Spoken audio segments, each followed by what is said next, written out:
Good evening from Swansea, wrestling fans. I'm your host, Ben Allison, and you are listening to Wrestling Republic's daily broadcast, your one-stop shop for pro wrestling insight, news, and reviews on a daily basis. Last night, we had an episode of NXT where Raw Underground returned as Damon Kemp took on Eddie Thorpe in a match which is it's getting a bit controversial, and Josh Barnett of the ex MMA fighter and of course now turned professional wrestler is not happy with it, and he is alleging that they stole his concept. Well, we are going to get into all of that and more today, as well as talking about tonight's episode of AEW Dynamite. But before that, let me quickly introduce my co-hosts for today. Firstly, the co-host of the show, Clark Taylor. How are you, Clark? I'm doing well. I'm always stoked for a show that starts with Josh Barnett in the intro. I'm ready to get into that right away. One of the best catch wrestlers of all time, and happy to be back once again on July 5th. I mean, it's, we got a good streak going here too. I made it on the 4th, now the 5th. Keep it rolling through the week. Yeah, go on the 6th, the 7th, the 8th, the 9th, the 9th. 10th. But yeah, anyway, we've got a great show coming up for you guys, and also joining us today for the first time since me and him went to London for Money in the Bank. We have Chaos joining us. Hello, Chaos, and I hear you have an announcement. What's up? What's up? What's up? Happy Wednesday, everybody. You know what that means. It is, of course, the 2RB, the 2RCs show as it is. But yeah, first time since Money in the Bank. It's been a great weekend. Obviously we'll get more into that later on. And yes, I do have another announcement. So obviously everyone was laughing at me with the second announcement about, and be an MVP and all that stuff. Don't worry, you will fear my wrath being the MVP. But also, I've been basically been gifted another gift, and that is another bottle of your favorite drink, Ben. Oh, yeah. Wow. I don't know why. I think I'm just a glutton for punishment. It's this is another one that's gonna probably bleach my colon twice over. But yeah, this one is blue raspberry. So it's yeah, a good one. It's a good one. I'll tell you that, Chaos. That at least sounds like a potentially good flavor. I'll let you know over the course of the show if it's good or not, or if they're just chatting rubbish. But yeah, other than that, I'm good. Let's get to the show. I don't know. Considering you hate Prime, I don't know why you keep on buying yourself. I'm not buying them. My missus got me this. Free electrolytes. Yeah, I'm not. Can't turn down free electrolytes. It's That is all about brilliant. recovery, Ben. But like you touched upon, Chaos, of course, we went to Money in the Bank, and we haven't heard your thoughts on the show yet. So very quickly, what did you think about the pay-per-view? What did you like, and what did you, not like that much? Oh wow. Well, cheap plug, but if you want my full reactions, go and check out the latest vlog on the Wrestling Republic show, where I detailed everything, including SmackDown as well. But the whole weekend was it was electrifying. I mean, I probably didn't show it during the show, but even though I couldn't believe that we had a PLE in Cardiff, I couldn't believe we got one of the big 5 PLEs in London. It was manic getting the tickets in the first place, but the crowd was awesome. The vibes were great. I don't think I've been to WrestleManias. I've been to all of the shows. I've never been to a show that had the most unique creative chants. Probably better than a football match, dare I say. But yeah, my favorite match was, of course, the Bloodline Civil War. I touted that as being the one I was mostly looking forward to the most. And that delivered 10 times over. The men's Money in the Bank match was great as well. The women's as well had some good parts in it, even though it looked a bit sloppy at parts. But and the least one I didn't really care for at the time, it was the women's tag team match. Even the twist at the end, it didn't really make sense. Now that obviously more information has been coming out since that, I kind of understand why they had to go down that route. But yeah, other than that, it was you couldn't ask for anything more, man. And the surprise appearance from John Cena, obviously, like I've never marked out for John Cena that much in my life. But yeah, just the fact we went crazy. We went crazy for it. Crazy. I was stomping my feet, everything. I'm not ashamed to say it. But yeah, other than that, it was a great show. And yeah, again, well, I echo what John Cena said. Bring WrestleMania to London. It has to happen. Here's the most important question, though, is how are the concessions at O2? They were expensive. They were expensive as hell, bro. Of course, we know that. Chaos got pick and mix, right? For £9. Watch the vlog, guys. Chaos got pick and mix. Yeah, I know. I'm gonna watch for £9, and then I got a tub of sweets, which was actually almost double what he got for £10. So it was better value for money. Although that tub of sweets should have realistically cost me about £1.50. So I was still ripped off by about £8.50. Were they charging for beers? 10, $8.50. $8.50. Yeah, we'll take that. 14. A double shot. A double shot of vodka. $50. Yeah, a double shot of vodka was £16.50. So that's pretty much $20. Whoa. Yeah. For just a double of vodka. Just double vodka. We don't actually know. Yeah, we don't know if that included the mix or not. Save up for All In, my friends. Gonna have to save up. Oh, it was definitely.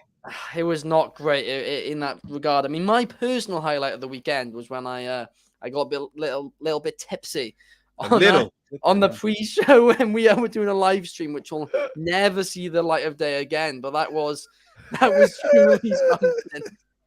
But now, now let's move on and let's talk about NXT Underground, because last night Eddie Thorpe took on Damon Kemp in the NXT Underground stipulation, right? Basically, it was a repeat of Raw Underground from a couple of years ago, but this time, obviously, there was fans there. They dimmed the lights. They had wrestlers at ringside, and in my opinion, it worked. I thought it was a very fun match. The fact they put it in the middle of the show, I loved as well. So it just creates something different in the middle of it, mixing it up a little bit. And it was just thoroughly enjoyable. I also loved how they're just not addressing the fact that Gable Steveson is, of course, Damon Kemp's brother in real life. Steveson was training Thorpe to go to beat his own brother. But yeah, the match itself was very, very fun.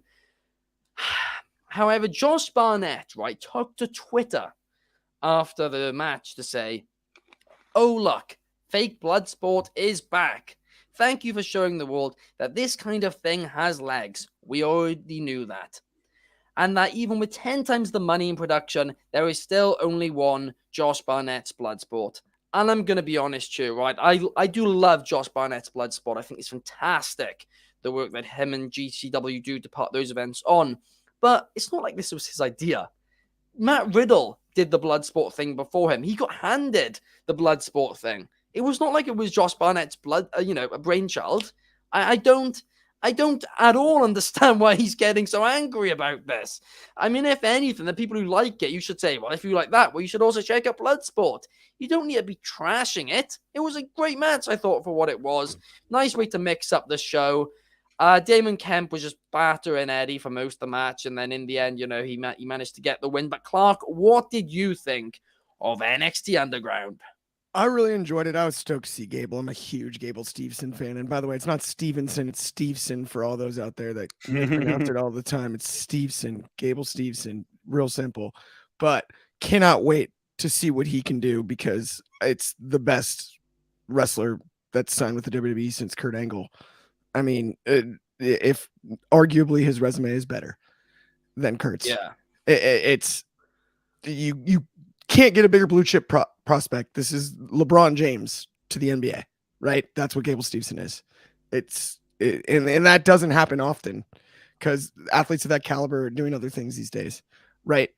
As far as the Josh Barnett thing, yeah, I totally agree with you on Bloodsport's great. It wasn't originally his idea, but I also am unbothered by it, because how can you not say something? You might as well punch up from where you're sitting over on Twitter. And so you might as well. I mean, right, wrong, or indifferent. If he stays silent, then he's probably not mentioned in this conversation, right? And of course not. And we're talking about him, so good on him for that one. And Maybe he gets pro wrestling, right? As much as he does catch wrestling. I don't know. Either way, the finish was fine. For compared to Raw Underground, this felt way, way, way, way cleaner and made more sense to me. I don't think they'll ever achieve the level of violence we see in Bloodsport. No, not on WWE television, at least. But even just like a shred of it to kind of cut things up in the middle of the show and give an outlet to shooters, right? Guys with that kind of background and women with that kind of background. And maybe Nikita Lyons, I think, would fit this concept really, really well. Given her kickboxing, right? Sonya Deville as well. Even Shayna Baszler, but not on NXT necessarily. I know this is for now on NXT, but Breaker, we're not going to see him in this. Would have been great had it been introduced earlier, right? There's just a lot of names that kind of fit. Even the Creed brothers, who of course just now are out of town, but yeah. But either way, like it's a concept that I do think has legs. Barnett is right about that, and I enjoyed the match myself. I mean, they've introduced this like a bit too late, considering they had, fantastic roster of people who would have been perfect for this, who are now leaving. You also touched on it, of course, the Creed brothers lost to the Dyad and now have to leave NXT. So I wonder where we're going to see them go, perhaps Raw, SmackDown. I'd like them to see them on Raw because, I mean, SmackDown, every talent who's gone to SmackDown, apart from Grayson Waller in the draft, just hasn't really been seen and hasn't been built up at all. NXT, at least Raw, at least you have a bit more time, although Jordan Devlin's not been seen in weeks either. But that's a rant for another day, which I will be getting into about this year's call-ups. But I mean, Chaos, what did you think of NXT Underground? And is this is this something which you'd like to see happen regularly, or do you think they should just leave it as a one-off? No, I don't want to see this happening anytime regularly. It didn't work the first time. I'm sure it may have been cleaner and may have made sense in this one. This time, it just doesn't fit WWE's product as such because they can't get as edgy as the proclaimed Bloodsport event matches. So I mean, yeah, I enjoyed it a bit more than whatever they were doing in Raw Underground. But we all know during that time, the pandemic, WWE was literally throwing anything and everything to the wall, seeing what would stick, and most of it didn't stick. But yeah, it was fine. Now going to Josh Barnett's comments. I mean, this is a guy that got suspended or got fired from two major companies. One of them he actually put into bankruptcy and closed them down. And then he tried to say, "Oh no, it was my first test was an error. Let's do it again." He got tested again for steroids. So this guy is obviously off his rockers. So yeah, it's anything that he says regarding this, I take it with a pinch of salt. But yeah, this thing, I think it's fine with how it is being a one-off. We already have the fight pit. I find the fight pit's a bit more interesting, a bit more fun than this. But yeah, they should really bury it. And because I was fearing that Shane McMahon was gonna come up in crutches and say, "Oh, what a move, let's go!" Like, yeah, I was just kind of fearing that. Luckily, that didn't happen. But yeah, I want this thing dead and buried. Thank you very much. And he might have torn his other quad. Yeah, exactly. just by talking like that. This also, by the way, this blue raspberry drink is I think it's better than the last one I had. Okay. Doesn't make it great though, but I'm just gonna keep on sipping as we. Sorry, Logan. We tried, but I mean, you briefly mentioned it, Clark. Right? You said that Gable Steveson might be the best athlete WWE have signed in terms of wrestling, the best wrestler WWE have signed since Kurt Angle. And I mean, I'm going to say one thing. I've not seen a suplex look as good as those since Kurt Angle in WWE. Those suplexes yesterday, right, were phenomenal from Gable Steveson. I mean, the story that I heard was when Brock went and visited the University of Minnesota wrestling room, they had about an hour, 90-minute session, kind of play wrestling at first, messing around. And Gable moved him around. Brock got frustrated. That's what, I mean, and that's when he was a freshman. It's like, this kid is another planet. You don't see people go straight from the Division I national championship to gold medal in the Olympics. He did that. one of the greatest come from behind victories in Olympic wrestling history. Like you can't even. Yes, Kurt won with a broken neck. Different field, different year in '96. This was a stacked year too, and Gable came out as an underdog and beat everybody. Yeah, it was truly a great get for WWE. And yes, things maybe have gone a bit slower because he's wanted to focus a bit more on the wrestling, but he's still very, very young. And I think he's got a lot of potential and could still be a top star for WWE. He is a lot shorter than I think a lot of people first thought. I've seen that on Twitter a lot, but I mean, that's not stopped a lot of people and, his style. It could be an interesting one for sure. But now let's move on. And let's talk about WrestleMania UK. Of course, this past Saturday at Money in the Bank, John Cena made a surprise appearance and teased WrestleMania coming to London. Well, we got a little bit of an update on it right now. WWE will require a UK city to bid to host. This is not a surprise at all. Of course, WrestleMania, a big part of that profit comes from the city that it's in actually bidding for it, right? Because it's great for tourism. The BBC in the UK have reported that a group of MPs want to help make it happen, with Labour MP and the APPG co-chair, Alex Davis-Jones, is pushing for it to happen. She's done an interview this week really pushing for it and said they'll use their negotiating skills to make it happen. However, one thing which this makes perfectly, clear is that the UK government will absolutely see this as a tourism event. And that means that this, if WrestleMania does come to London, it won't be a usual UK crowd. It won't be that super passionate crowd that we're used to.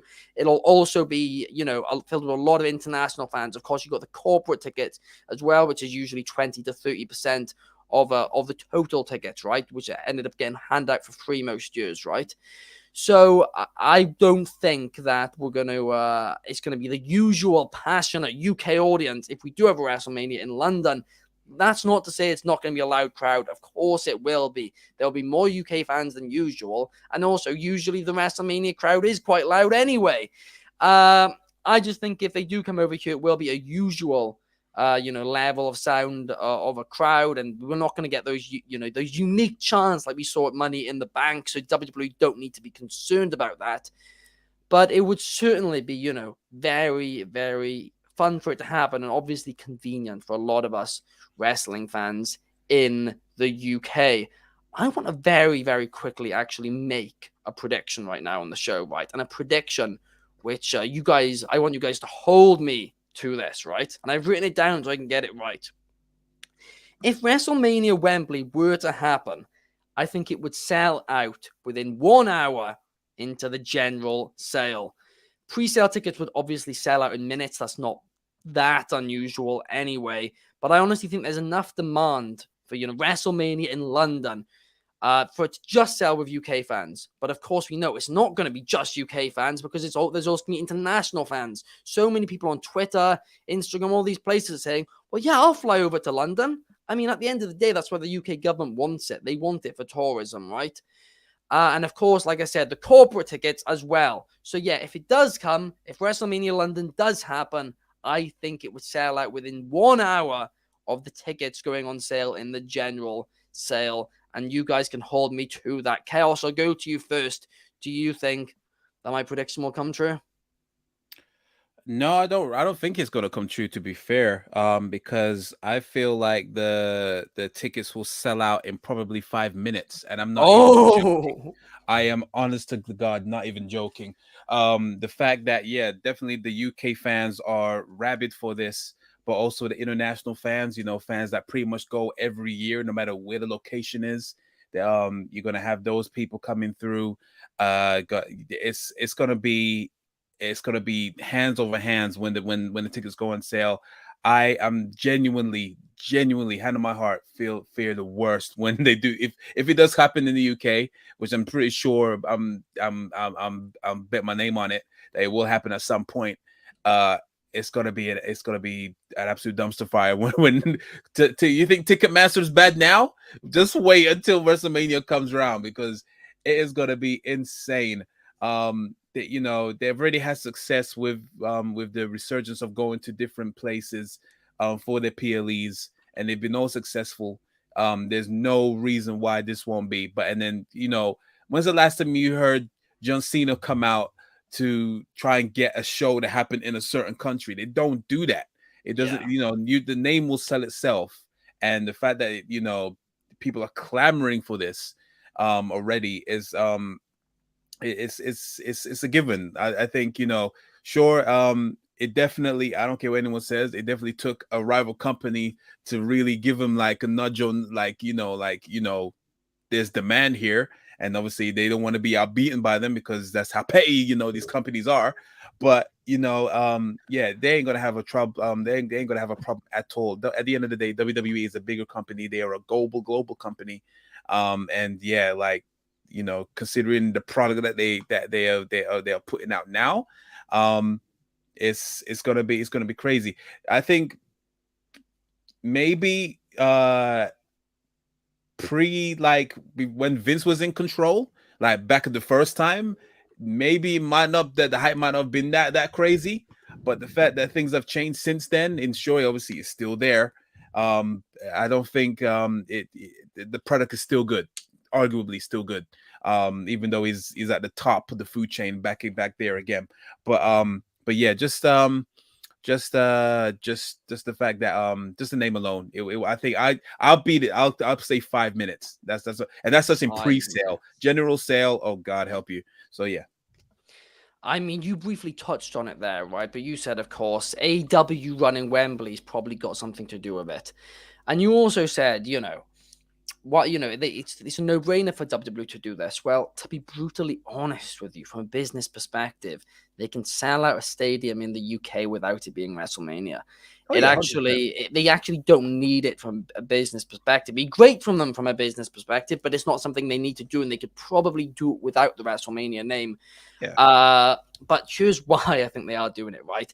And I'm not going to be one of those people who say, oh, they're copying AEW or whatever, right? Because it's great. It's fantastic news that we're getting, you know, more events in the UK. I'm not going to complain about it. But here's the thing. If you take into account the top paid wrestling attendances on record, number 2 is SummerSlam 1992, which of course was from Wembley, and that was 78,927. But the top one ever is WrestleMania 32, which was 79,800. Well, here's the thing. AEW All In is currently sitting at 74,888 tickets sold, and to the less, they're just under 4,000. Well, they're just under 5. They're just under 500. 5,000 tickets away from breaking the record, right? And let's be real, they're over a month away.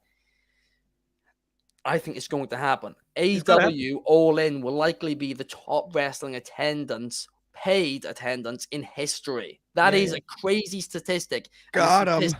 Which WWE will not want, right? And that's not WWE being petty. To be honest with you, it's just them, you know, wanting to prove they're the top dog. So they are, I think, going to run Wembley, right? I think they're going to take the risk of running Wembley in April, even though they're going to have the most minimalist setup for an entrance, just so they can cram in enough people in there to probably go to 90,000, and then they're gonna have the additional seating as well. They're gonna pack that. People are gonna be on top of people when they're done. I'm telling you, they ain't stupid. I'll say this: you guys both acted like you went out on a limb on an hour and on 5 minutes, like 90 seconds. They'd have to go somewhere that people don't go for this thing not to sell out. If WrestleMania is in London, it'll sell out the fastest it's ever sold. It's 100%. Sold out in LA, the fastest it's ever sold out. Oh my goodness. Yeah, that's LA. Like, the people don't even show up to the third inning of a Dodger game. It's one of the hardest ticket cities in the country. It's just like Vegas at times. No, if they pull off Mania in London, whether it's Wembley, they build a new stadium, they put a roof on whatever, they put it on a spaceship. As long as people can get there, it's gonna sell out right away. I mean, they can put this thing on a boat and people will go. I don't get events that sell out immediately. I just want to like you wait in the queue, you get to yours, and then like is gone. I don't get how Ticketmaster works. It's Yeah. so horrible. But I think you're right. It's gonna be under 5 minutes, maybe even a minute. I think what show that just got sold out under a minute? So I just heard something recently. Taylor Swift, yeah. The crazy. Was it Taylor Swift? Yeah. Oh, yeah. Under a And minute. then, like the resale stuff. Did you see people were wearing diapers to the concerts because they didn't want to miss any songs? It's ridiculous, dude. Some of the most memeable stuff on the internet right now. Oh, it is. It is craziness. Wild people. But I mean, we're all in agreement that wrestling's coming to the UK. You know, we've said for years, Chaos, be that there. you know we need to move to America, so it's easier for us to actually watch the shows live. Yeah. Well, I agree with Clark, that, the events are moving. The companies are moving to the UK permanently. So all of you guys will need to. Yeah, I'm good at flying. UK soon. I'm fine with going to the UK for shows and living here to watch them conveniently from my couch. That's what I'm saying. Like, I'm tired of like going all that spending $500-600 just to go see one event. It's about time y'all made the trip. It's so good. I'm coming. To be honest, sure, I'll be there. To be honest, Chaos, we spend that much, you know, in the concession stands anyway. Yeah, so sure. As they well end as up getting a getting good us seat anyway. at the show as well. 100%. Yeah. I mean, to be fair, the Money in the Bank tickets were like, I'm going to be I loved honest, it. I still can't believe how cheap they were, of how good they were. Worked And out that was amazing. the highest grossing event ever, arena event they've ever done. We too. were a And part all of history. cheap. We've been a part of history for the major ones. That WrestleMania, Mania. Clash. We've been a part of history 3 times. So Yep. it's all good. I'm starting to think we're just lucky, Chaos. You know, Yes. I think that might just be it. Like, Better to be lucky than good. That's what I've always said. WWE need to get us on their payroll quickly so they can keep having these record-breaking moments. Or maybe just ROH get us on their payroll and we'll save their promotion. But who knows? But anyway, That's next. let's now talk about All Elite Wrestling. And let's talk about tonight's AEW Dynamite as we have another match in the women's half of the Owen Hart Cup as Britt Baker will be taking on Ruby Soho. And this is actually a rematch of I believe the final of the tournament last year, or at least in the tournament last year, because there's literally a graphic and it's the same Britt Baker render, and it's just Ruby Soho with different colored hair. That's the only difference year on year.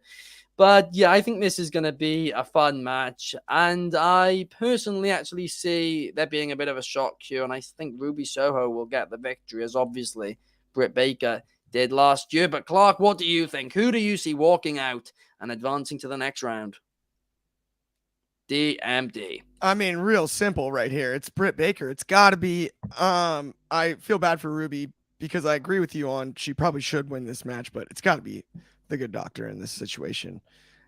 Dr. Britt is the biggest star in the women's division in AEW. It's time to start pushing her again. It's one of those things like a little bit where like Seth Rollins felt like we gave him a break from the world title scene, and now he feels like a nice new shiny toy again. It's time to do that with Britt Baker. She's the Seth Rollins of the AEW women's division at this point. Everything she touches is at least better than it was before, even if she's put in a bad storyline, and she's been put in a bunch of bad ones in a row. Just go beat Ruby, get on a run, and get in either of the 2 title pictures as quickly as possible, because Dr. Britt Baker is as good as they come. She's as talented as anyone in the whole business. Yeah, I think it's difficult to disagree with that. I mean, she was probably, I mean, for years people said that she was, you know, the first homegrown star AEW had. Now, of course, MJF has become that since, and has probably gone a bit of a level higher simply because he's had more TV time, if we're being blunt about it. But yeah, I mean, Britt Baker, this entire Outcast versus original storyline, I mean, it's even going into the Cup now. Can we just end it? Like, do a blood and guts and end it or something? It just feels like they're going to drag it out for even longer now, and I'm just not that interested. But let's move on to something which I know David, who's on holiday at the minute, will be very interested in, and that is Orange Cassidy, who will be teaming up with Darby Allin in the blind eliminator tag team tournament AEW are doing. Which I'm going to go on a rant about in the next segment, right, guys? But let's talk about this match first. Orange Cassidy and Darby Allin will be taking on Keith Lee and Swerve Strickland. I mean, this Keith Lee Swerve thing's gone on too long now. I thought it was finally done. I thought we were past it. And now they're tagging together again.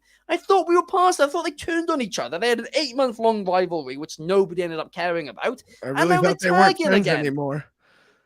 They just, what? I don't get it. I don't like it. Chaos, please somehow convince me of this. Yeah, I'm gonna have a hard time doing that. I mean, it's a real shame. It's a real shame because when the turn happened, I was quite invested, and then obviously it just went left, and they never went back on course, and then it just went quiet. Then they had like one-off matches. Yeah, it's just weird.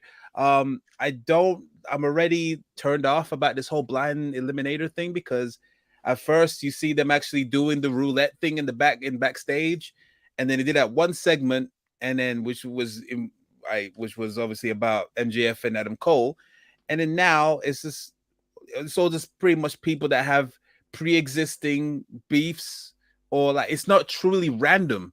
And they haven't done that roulette thing, so it's like they just completely said, all right, screw it.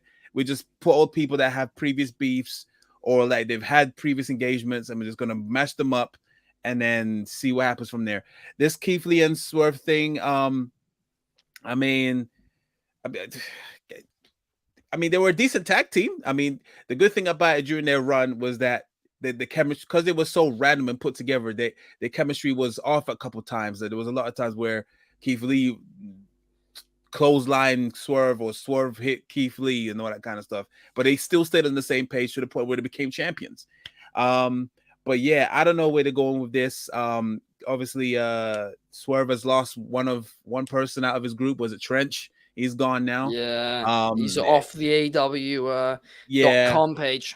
And we do know what he just looked intimidating. I couldn't care less for the guy. He just looked like a reject from Limp Bizkit. So even Limp Bizkit didn't have that many face tattoos. Exactly. There you go. Then he was like, he auditioned for it, and they said, "Hell no, bro." So yeah, I don't think it's going to be a huge loss. But this whole thing with Swerve is, I feel like they're still not giving him his due diligence. Like he's not given the time that he should. Like, even though it's getting TV time, I still feel that they could do a bit more with him. Swerve is so underrated, and he deserves more. That's what I'm getting at. But yeah, this thing is a throwaway. And who are they facing? Cassidy against Darby Allin. They're probably going to go through. Sure, why not? But yeah, just the fact that they're just merging people that have pre-existing beefs, and it just doesn't feel genuine. Doesn't feel authentic. It feels very lazy, if anything.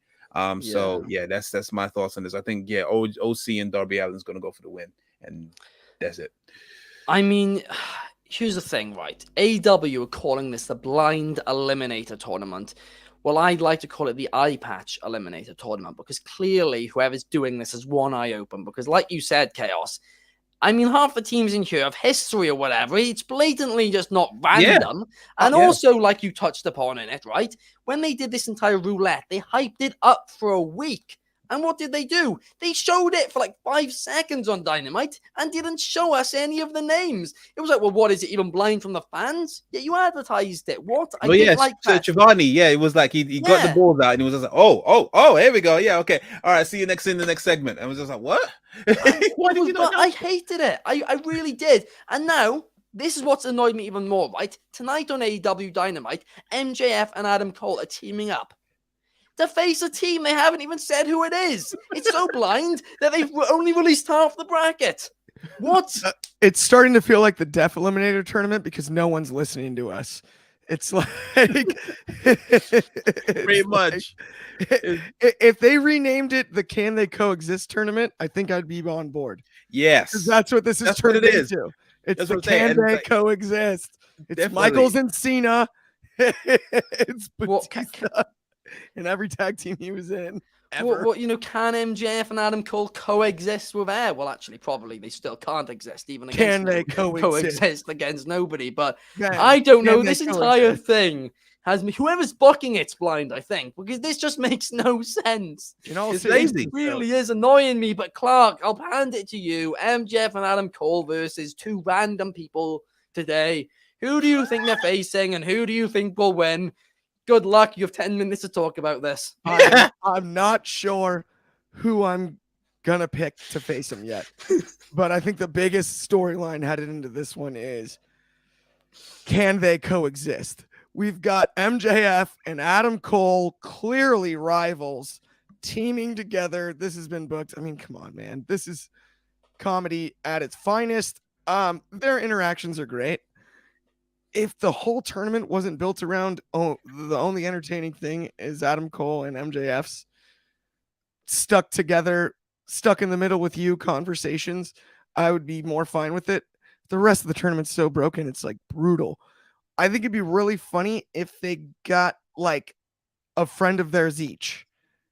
If somehow we got like an accountability buddy, Sean Spears, and then maybe Roddy Strong or something random like that. Like, if they're gonna go blind eliminator, let's get a friend of theirs each and then make it even more political. Keep spinning it. Just, yeah, add to the roulette theme. Just keep the whole thing turning in circles. I feel like you might have actually predicted what they're going to do, to be honest. That does sound like it. I think it'd be awesome. Roddy Strong and Spears versus MJF and Adam Cole. No, it's going to be Punk and Samoa Joe. That's what you're going to face. Well, that would be outstanding. That would be, I mean, are the Elite on the show today? If so, you know. Oh, no, actually, yeah, Kenny Omega is facing you. Guys, yeah. I've got it. It's going to be Punk and Hangman. Oh, God. Yo, you just want to see the world burn. It really is blind. I nailed it. Guys, I got it. They're really going to do roulette. It's going to be Punk and Hangman versus Max and Adam Cole. I'm there for it. Yep, they're going to upgrade it to a street fight just on accident. They're going to be like, well, this isn't going to be on accident. Someone's just going to like let that slip on the mic, and it's just going to be the match of the night.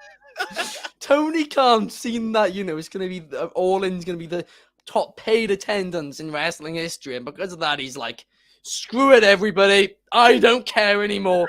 Mayhem. We've done it. We've achieved it. I'm just throwing give him everything a monster out there. on a Wednesday night. We need ratings for Collision. I mean, we might as well. We got time. We might as well touch upon that. We were obviously worried about Collision's ratings, especially when, you know, they're going up against WWE pay-per-views. Well, this Saturday didn't even go up against a pay-per-view. There was actually an hour and a half break in between them. And it got 2,000 more viewers than Rampage. And that is a brutal rating. I mean, 432,000 viewers. It's not great. Anyway, you look at it, really. I mean, I don't think they should be going in panic mode or anything yet. I think, but it's a really bad time slot, Clark. And I tried to warn you and you disagreed with me, but it's true. Well, I think compared to Rampage, it is better still. I think it was unique because, full disclosure, like for me on the West Coast, watching Money in the Bank, like I was pretty exhausted on wrestling. So I recorded Collision. Normally I'd watch it live on a Saturday, right? If Money in the Bank isn't preempting it, like, yes, the hour and a half break is one thing, but like by that time of night, it was like, you know what I mean? Normally I'd be winding down by then. I think that had as much as they didn't go head to head. I think Money in the Bank had a lot to do with that number. But this is going to happen every 4 weeks. And in fact, it's usually going to be worse. Usually it's going to be up against it. Yeah. Well, when football comes around, it's going to get even nastier. That's where I'm more concerned. But it's a stupid time slot. I'm sorry, I can't believe, right? Everybody, I criticized this time slot months ago on the show. You can go back and watch it. Everybody was telling me I'm ludicrous. Everyone wants Saturday Night Wrestling. If we're going on the time slot thing, here's what I'll say. So like college football Saturdays, right? It's 15 weeks essentially. Every Saturday in that prime time slot does the best number of any college football game every Saturday. No matter how good. It's as good of a sports number, no matter how good the matchup is, no matter the whatever, right? That's the time slot. Happens on Mondays as well. Exactly. So Monday Night Football is the same exact way. So to have the counter programming of wrestling, it is sports. When you're not going head to head with college football, that's where I was coming from on that argument, Ben. Right? Like, but even then, I mean, they're not doing good. Last week they did a bad NBA as well, right? That's NBA on TNT. That's the big one. Yeah. Like it's or it used to be, not anymore. Yes. But now Collision, it's not going to be moved. They said. I think we got to give it time. I hear you on 400,000, not good, but I do think that had a lot to do with Money in the Bank. The other thing is, if you were in the UK watching Money in the Bank live, you're less likely to stay up than you normally would. I know That's not in the number. That's not in the number. So that's not in the number. But I mean, even then, you're taking eyes off the show in all over the map, right? That's true. And that hurts. So I get where you're coming from on like the time slot thing. But again, traditionally, because as much as it's sports entertainment, right? We all know that. But for sports, that is a positive time slot, right? If we're going to treat it like it was The Office or if it was like a sitcom, right? It's a bad time slot for a sitcom. But for Saturday night, have people over watch the wrestling, that right? Watch the football. How many people do that now? How many people have enough people in their friends group that they can do that? That would be the goal. That would be the goal, but is it a realistic goal? Because it happens in soccer, it happens in football. It happens in soccer. It happens in football. It definitely happens for WWE pay-per-views. It definitely happens for some AEW pay-per-views. Maybe not weekly shows, but you're more likely on a Saturday night where traditional work week, people have Saturday off to have people over than you are on a Monday or a Friday night. Friday night, a lot of people are going out. A lot of people, I mean, statistically speaking, I saw a survey the other day. More people do go out on Saturdays than Fridays now, I mean, Tony Khan was the one who actually touched upon it. That's interesting. Said that's why it's gonna sell so many tickets, and it was like, well, Tony, that's not TNT aren't gonna be happy with that. But yeah, I mean, I think you have to strike a balance. I mean, look at you. We talked before the show a little bit about like kind of the Attitude Era and the Monday Night Wars. I mean, look at and I don't not to spoil anything or whatever, but they sold out the Georgia Dome on a day's notice for Goldberg Hogan. Right? They had to move it from where the Hawks play in an arena to the big old football stadium, the Georgia Dome.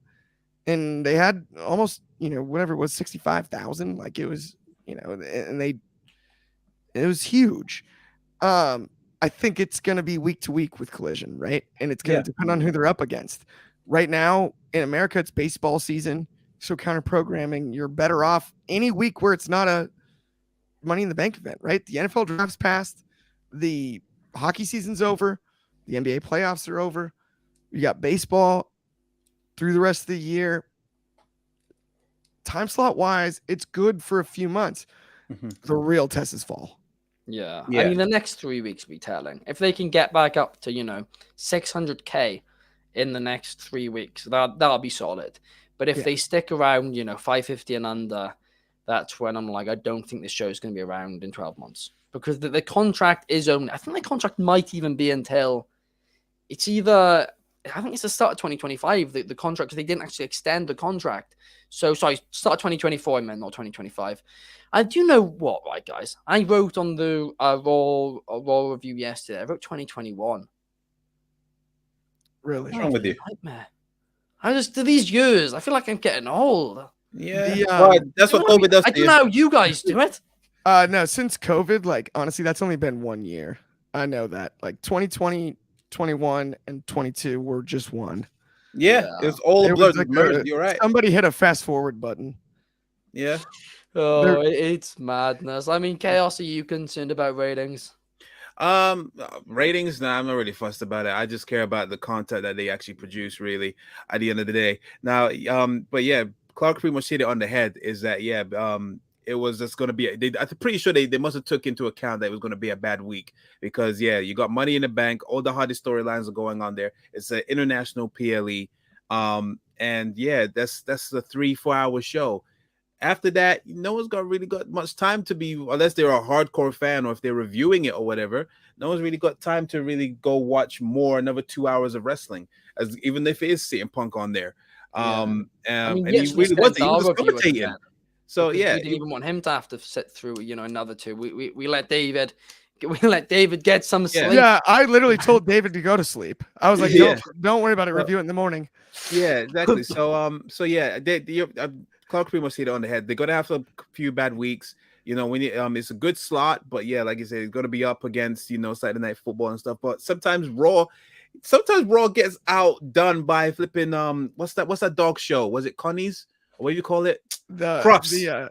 Yes. Yeah, Yeah. they get outdone by a dog show, and people Well, like and when the Westminster I'm show gonna have comes to. on, I'm gonna they have to get cut you outdone by guys that one, off, too. guys, because we're done for time. Thank But but absolutely great show, guys. Thank you for joining me, Chaos and Clark. I mean, it's been a bit of a crazy one today, hasn't it? It feels like it's WrestleMania weekend again, and we're in the hotel room just having some banter. But it's been a great show. We'll be back tomorrow at the latest start time of 11 p.m. UK time, 6 p.m. Eastern, and 3 p.m. Pacific for Throwback Thursday with Clark and Anthony. So we'll see you guys then. Please like, subscribe, and 5-star on Spotify. We'll see you guys tomorrow. Enjoy your evening. Prime still sucks.